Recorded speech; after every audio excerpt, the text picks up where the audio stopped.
Hello YouTube, I'm coming back to you guys with video number two. Thank you for coming back and watching another one of my videos.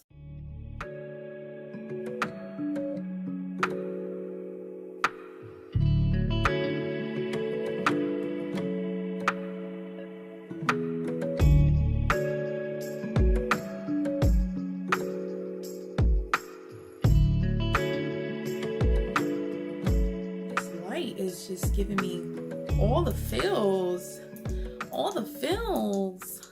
Huh? Ooh, girl. Pew, pew, pew, pew. No, but really, let me adjust my light.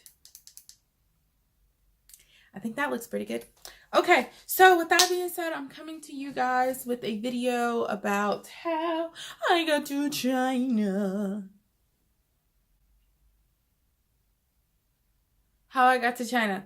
I'm sorry, I'm making plans for tomorrow. But let's how I got to China.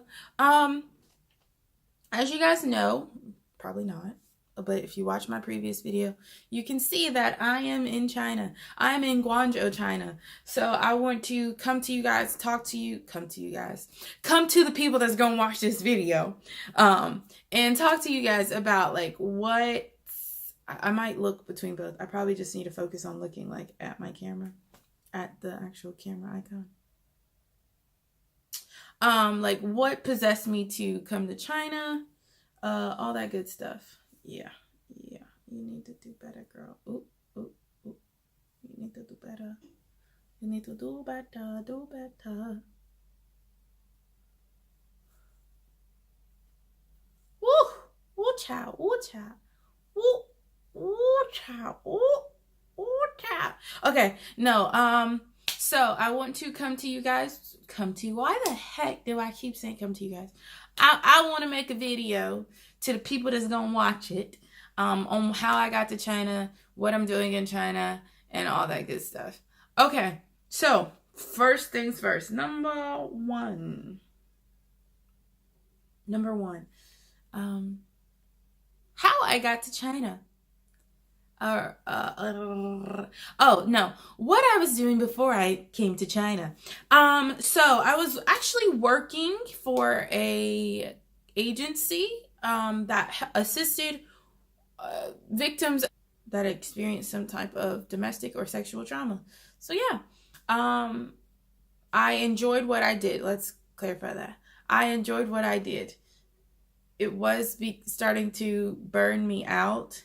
It was starting to put a drain on me, and I don't think I was ever like 100% confident in the work that I was doing. Like, of course, I had encouragement, like, oh, you're doing good, and I'm so thankful for all of that. Like, it's okay, blah, blah, blah. But like, for me, like fulfillment and purpose-wise, I did not feel like I was 100% there. Like, in a sense of like, was this 100% fit for me? But yeah. So with that being said, what was I doing before China? I was helping victims of sexual and domestic abuse. Okay, yeah. And like giving you that backspill, and then for you guys to know what I'm doing now, or I keep like looking down and then looking at the camera, like looking at the screen, because it's just like, yeah, what am I doing now, and how did I come to do this, if that makes sense? I don't know. So I'm actually an English teacher. I teach English as a second language here in China. I have been here for 2 months, going on 3 months, and I have been teaching English to kids and teens. Like, actually, we're just gonna say kids from age like 2.5 to like 15, 16. So yeah, I teach English as a second language here in China. So how did this opportunity come about? Like, how did I get here? So for 2.5 years working with victims, and like, it was just, I knew that it was time for me to go. Like, I've been contemplating for a while, like, what do you want to do? Like, do you want to go back to school? Do you want to, like, what do you want to do? Because this ain't it, Chief. So the fact that I was like in a place where I knew I really didn't want to, like, I didn't want that to be my career. But I was so thankful for the experience that I was getting and the opportunity. Like, for the woman that hired me, I was so thankful for that, like, opportunity. Because, like, no one hires college graduates these days. Like, no one. So I'm thankful for that. But I was, like, on top of my job, I was not, like, and I feel like this is, like, me being honest about it. Like, I wasn't happy, and I felt like I was a little too young to not be happy. Like, if that made sense. Like, you're supposed to be happy at every age, but, like, I was already, like, just stressed out from work, burnt out, and I knew that I had to navigate the rest of my life working, so I didn't want this first job to, like, completely burn me out. On top of that, like, let me not try to sugarcoat anything. On top of me being burnt out, I was in a transition with my roommates that I was living with, and this is the nice version of it. But I had to move. Like, there it is. Like, I had to move. I had to leave the place that I was living. I had to leave the house that we were living in.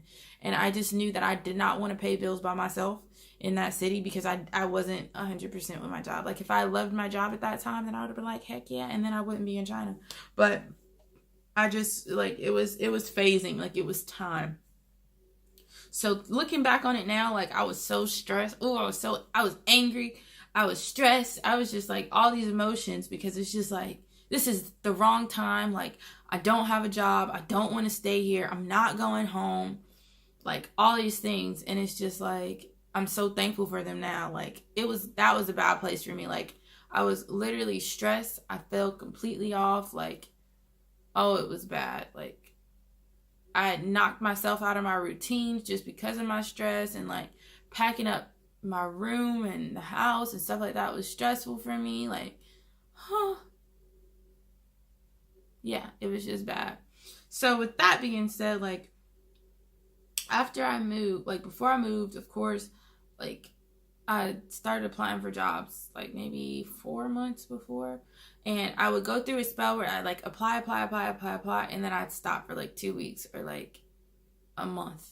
And it was just because, like, I wasn't getting hits. Like, people were not contacting me back. And I knew like, after 3 months later, like, literally, like, 2 weeks before I was leaving, I realized that my resume was crap. But I was like, thank you. This resume got me the job to go to China. So thank you, resume. But we're going to edit you. We're going to get you together just in case this doesn't work out. And I still have not touched my resume since I came here. Fast forward. I did that, and I applied. And I was just applying to just apply. I knew that I always wanted to see the world. Like, I needed an opportunity to see the world. But when I applied, it was just like, yeah, no, I'm not going to get this job. I remember talking to my boyfriend and telling him, like, hey, I applied for this job in China. And I remember, like, we had a very deep conversation, and he was just like, you already got it. And I was just like, what the heck are you talking about? All I've done is applied. Like, relax. Because he was already thinking, like, you're finna leave. Like, we just started this relationship. You know, we're in a good place. We're happy. Why are you trying to leave? Like, I remember, and he's just like, you already got it. Like, you're finna leave. Like, what are you doing? This is like, literally, I applied. The next day I told him I applied, and he's like, you're about to leave. Like, what the heck? We're doing good, all this good stuff. And I'm just like, babe, no, I'm not. Like, I just applied. I don't have the job. And he's like, you got the job. And, like, thinking about it now, like, that conversation that we had, like that's what I need in my life. Like, I need somebody to let me know, like, you're the bee's knees. Because I was, prior to, like, he's helping me understand, like, I'm the bee's knees before anyone else. Like, he's really, like, I'm thankful for him. Like, I know this is kind of, like, going off track, but, like, I am thankful for my boyfriend. I am, even though we get in arguments, like, every 2 days, I'm so thankful for him. Like, I am so thankful for him. Okay, fast forward. So, like, we had that conversation, and he's just like, you're gonna get it. And I'm like, no, I'm not. Like, chill out, relax. Like, we're having this conversation prematurely. Like, I haven't even heard back from this company. And he's like, you're gonna get it. You're gonna get it. I was like, okay, all right, cool. Call me back later. Yeah, because I don't have time. So, yeah. Then later, like literally 2-3 days later, they asked to do a Skype interview. From the Skype interview, literally 2 days later, or like the next day, they sent me a contract. It was like, hey, we want you to come here and do this and do that. And I was like, okay, well, sign on a dotted line. I did talk to a lot of people before I signed, though, because it was just like, what do you want to do? Like, is this what you're supposed to be doing? Like, is this real life? Like, is this like you applied and you got this job? Like, what? Like, what? Did that really just happen? Like, that's how I felt about it, because it's just like, what? You're finna be able to go overseas. Like, girl, you said you wanted to travel and now you finna do it. So, like, you supposed to take this. But because I was newly in my relationship, I was just like, do I need to do this? Like, do I need to leave him? Like, we're good. And then I had a conversation with my mom, and she's just like, but what if you're not good in 6 months and you missed out on this opportunity? And then what if you're there and you're still good in 6 months and you also get to see a part of the world? Like, it was something to that extent. But yeah, she's just like, take it. My dad, take it. You need to take it. Take it. Take it. It's just like, all right, cool. And then I had a conversation with my boyfriend. And in the beginning, like, we went through some phases with this. This is July. I was supposed to leave in October.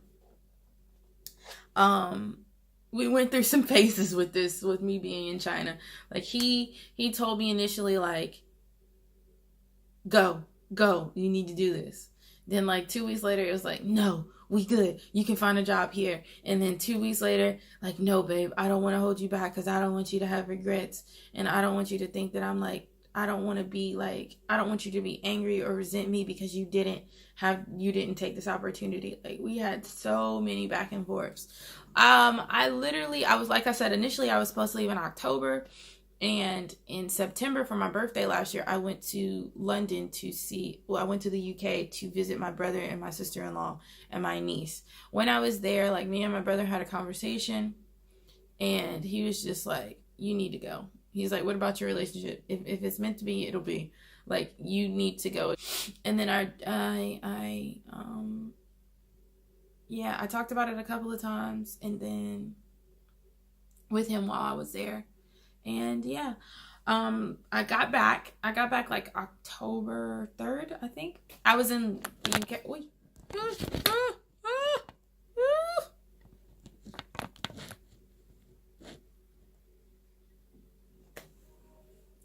I was in the UK for a week for my birthday, to visit my family out there. But when I got back, they were like, okay, well, because they knew I was leaving to go to the UK and they needed my passport for something. But they knew I was leaving. And when I got back, they were like, okay, we're going to put you're scheduled to leave on the 7th. I was like, all right, cool. And then that's when, like, I kind of like stopped. I stopped emailing them back for a minute. Like, I was in the last phase of like getting here, like before they booked my plane ticket. And I was just like, I don't know if this is what I'm supposed to do. Like, me and my boyfriend, we were talking. He's like, why can't you you can find a job here. You don't have to go all the way there. Like, we can do this here, blah, blah, blah. So I was still like a little stuck on this, on coming here. I was just like, nah, I can stay. He's right. Like, I can find a job here. I don't have to go all the way overseas to find a job. Like, I'm just not being patient. Everything, like, got to a standstill. After that, I talked to everyone and they're like, go, do it. I was just like, no, like, my relationship. And I feel like definitely everything happens for a reason, and there's a reason that I was like kind of hung up and I was trying to like delay the process, because it was just like, I'm in a good place. Like, this is a healthy relationship for me. Like, I feel like I'm doing what I need to do, all this yada yada yada. So, like, don't leave this right now. Like, I'm loved, I'm encouraged, I'm motivated, I'm empowered, like, I'm learning self-worth with this person. Like, he's helping me understand these things, like, all these things. So why the heck are you trying to leave? So, like I said, everything came to like a temporary stop in October. I was already back home. Like, I quit my job in August. I was supposed to leave in October, and it was October, and I just stopped everything. So with that being said, when I stopped everything, like, I stopped emailing them back. It was just like, I ain't going. Like, all right, baby, we gonna figure this out. I ain't going to China. So some time had passed, and then it was just like, I honestly like reflected on everything. On top of my mom telling let me just clear this. On top of my mother telling literally everyone that had a ear, like, oh, she going to China, she up out of here, she going to China, she going to China, she going to China. Like, literally, we could have met somebody at Walmart. Oh, yeah, she's about to go to China, walking to the bank. Yeah, she telling the teller. I remember that she was telling the tellers, like tellers that I had probably only met on one occasion. Like, oh yeah, she up out of here. She going to China. She going to China. But during that time, I met so many people who knew someone that taught abroad that was either in China or just a different country, and like the fact that they'd been there for years and stuff like that. So I felt like that was really cool because I had not been exposed to how many people actually were in China or just teaching overseas in general from the same area as me. With that being said, so this is October, the end of October. I like the mid towards the end of October, like the third week, I emailed them back and was like, hey, blah, blah, blah. So then they're like, okay, we're going to push you back to November 7th is when I was supposed to get here. And I was just like, oh, okay. And then it got pushed back again from November 7th. They told me November 7th. And I was like, all right, I'm leaving November 7th. Cool. It's the beginning of November. I'm not going to trip because it's the beginning. I ended up leaving literally 2 days before Thanksgiving. Of course, I was a little in my feelings, but it is what it is. I'm in China. Like a brief synopsis of how I got to China. Now, since in China, like what has motivated me to start a YouTube? What is motivating me to stay here? All this good stuff. One, the biggest motivation is something both my parents instilled in me. If you start something, you're going to finish it. If you start it, you're going to finish it. If you picked it up, you're going to finish it. So with that being said, like that has definitely been something. Like that's just how my family, you start something, you're going to finish it. Motivating me to stay here in China is my family. For my family to call me or message me and say, hey, I'm so proud of you. Or then to get on Snapchat and just like me sharing stuff on Snap, like people telling me like they're so proud of me and they're living through me. They're so supportive. They're encouraging me. Like, I'm so proud of you for being here. I'm so proud of you. And then what motivated me to make a YouTube? Like I've always kind of like been like, well, why not share your life? Even if no one watches it, like these are memories for me. These are experiences that I'm documenting for me. And if I can help someone, whether it's motivate them, encourage them, just let them know some insight about living in this city, like why not share it? Because I've always cared what like people thought. And I'm learning more, like, of course, I'm still struggling, but, like, I'm learning more, like, to not really care. And that's kind of where I'm at with this. Like, who am I hurting? Like, who cares what you think or what you don't think? Is helping you see China, like, or exposing you to, like, hey, I want to go there because this is there. Then, I mean, who am I to deny you that? So I definitely want this to be a place where you can go and just be like, oh, snap, China's cool. Oh, snap, she's out here really living. Oh, snap, like, I felt the same way. You know what I'm saying? Like, that's what I'm going for. Yeah, like, and I've seen so many things. Like, I just want everyone to see all the things that I've seen. I know that sounds really crazy, but it made sense in my head before I said it. But I'm thankful for all the people that decided to tune in and all that good stuff. But before I wrap this up, I do want to give a special shout out. A super special shout out. But I'm talking to my boyfriend right now. Hey boo. And I feel like this is a perfect place for me to do it. Like, thank you so much for being so supportive and being an encouragement for me. And I feel like even if we argue every single day, or like even if I'm still like stagnant, if that makes sense, like I'm thankful for you and I don't want you to think that I'm anything, but like I don't want you to think that I'm not grateful for every conversation, because I am. And I don't think you really understand like me being over here and like just our words, our conversations, the time you take out, like, because there's a 13-hour difference. No, 12, 13, one of the two. 12 or either 13-hour difference between us. I think it's 12. So I'm 12 hours ahead of him. So, like, when I'm just waking up, going to work, he's going to sleep, and vice versa. So the fact that we, like, make time for each other, I'm thankful for you, because people ain't out here, not everybody is out here making time for somebody, knowing like there's all this distance in between them, and then there's this huge time difference. Like, I'm so thankful for you for that. Like, and I don't want you to ever think that I'm not grateful and thankful for you. I don't really think you know to the severity that you like help me, like with my day to day, like when I'm having a bad day, or like when I just want to talk, or I just want to have someone talk to me that understands what I'm trying to say, in a sense of like, or just like have a conversation. Even when I want to get on the phone and I just want to look at you, like, I'm so thankful that you allow me to do that.